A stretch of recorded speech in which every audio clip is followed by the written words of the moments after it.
This is SSPTV News, brought to you by Samsung Productions and the Hazleton Standard Speaker.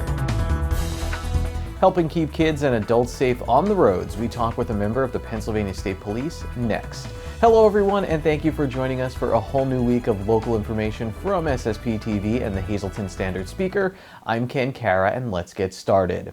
This past weekend, the Pennsylvania State Police held Operation Nighthawk to crack down on driving under the influence in northeastern and central Pennsylvania. Some local police departments assisted during the operation on Friday and Saturday. 115 DUI arrests and 13 drug arrests were made, and in total, 1,358 motorists were contacted. The state police say they will continue to work with local police and the Pennsylvania Department of Transportation to decrease DUI crashes, injuries, and fatalities. Our Janine Lassant has more with the Pennsylvania State Police as they try to keep all ages safe while on the road. Joining us now on the program, we have Trooper David Peters. He's a Public Information Community Service Officer in our neck of the woods, as I like to say. So thanks for joining us via Zoom. Oh, thanks for having me.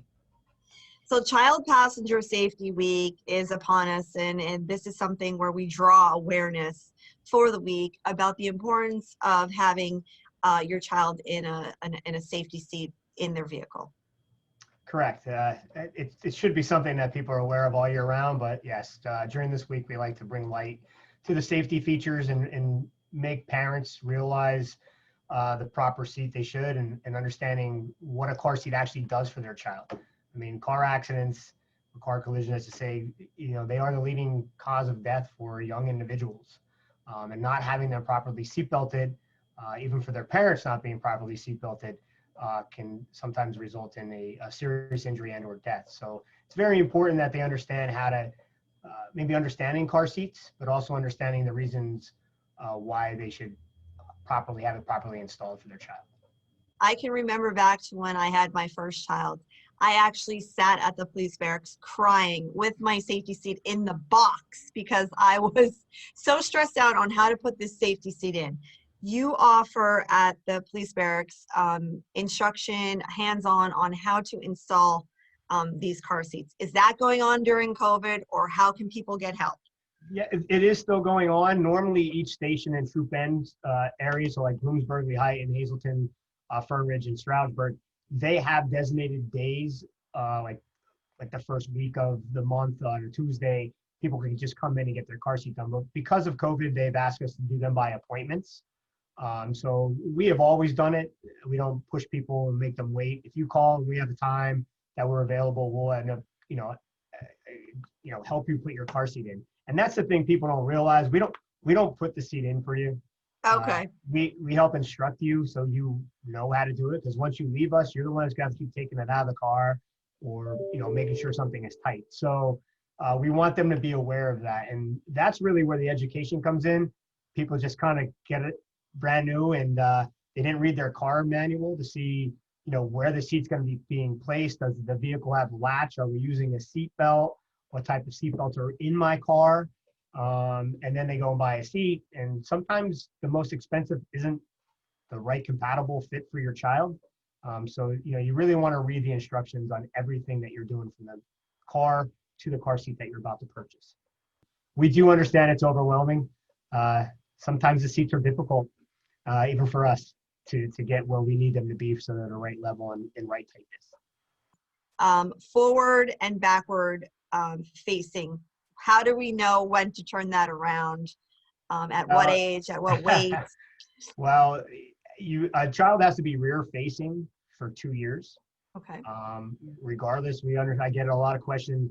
My child's very tall. Their legs are, again, the way the seats are tested and manufactured, they're going to be fine. The law in Pennsylvania requires that a child remain rear facing for 2 years. And at that point in time, as long as they still if they still meet the restrictions of the seat, meaning height and weight, so maybe they're a smaller child for 2 years, the recommendation is to leave them rear facing until they no longer meet the requirements of the seat. Every seat has a height and weight limit on it, and you should follow that strictly before turning the child around.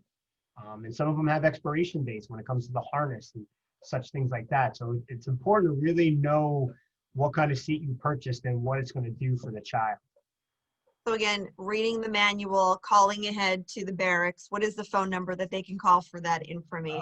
You can reach myself or Trooper Petrosky here at 570-459-3900, and then our extensions are 216 and 269. All right, keeping the community safe, Child Passenger Safety Week, drawing awareness. Again, always thank you for joining us here on SSPTV News. Thank you for having us. Thank you, Janine. A true community effort helped clean up the streets in Shenandoah over the weekend. Volunteers gathered on Saturday for Team Up to Clean Up. While some people used donated trash bags and gloves as they picked up garbage, the Columbia Hose Fire Company used some heavy-duty machinery to clean up in front of a vacant property in town. 2 dumpsters were donated by Cass Contracting, and Mike Kitsock donated a dump truck for the cleanup. John Dombrowski is on Borough Council, and he helped organize the event. He tells the Standard Speaker the event worked out, and next time they plan on being better organized to get a better turnout. Time now for weather on SSPTV News. Another frost advisory Tuesday night into Tuesday morning, so stay warm and protect your plants. Here's our full forecast from the National Weather Service. Tonight clear with a low of 36 degrees. Tuesday patchy frost before 7 a.m., otherwise sunny with a high of 67. Tuesday night clear with a low of 47 degrees. Wednesday looks nice, sunny with a high of 73. Wednesday night mostly clear with a low of 50 degrees. Thursday partly sunny with a high of 73. Thursday night mostly cloudy with a low of 53 degrees. Friday mostly sunny with a high of 73, and Friday night partly cloudy with a low of 52 degrees. I'm planning on having the Week 2 high school football coal scale all ready for you on Tuesday. Today in sports, the Standard Speaker sports editor breaks down the Big Ten's decision to play football this fall and gives us a little Penn State football preview. Hear from Dave Seaman in just a little bit.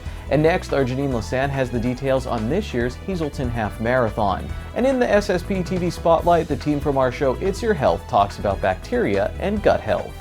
Good evening, everyone. Here's today's Talk of the Town. The Pennsylvania State Police Troop N will be having a car safety event tomorrow at their Troop N location in Hazelton. The event will run from 2 until 8 p.m. For more information, you can call 570-459-3900, extension 216. Pause for a Cause for Autism 5K, 10K Run and Resource Fair will be held on Sunday, October 4th, with registration beginning at 8 a.m. This event will be at Whitetail Preserve. For more information, you can email safeoffice@autismsafe.com. And that's today's Talk of the Town. SSPTV News would like to send sincere condolences to the family and friends of these recently departed.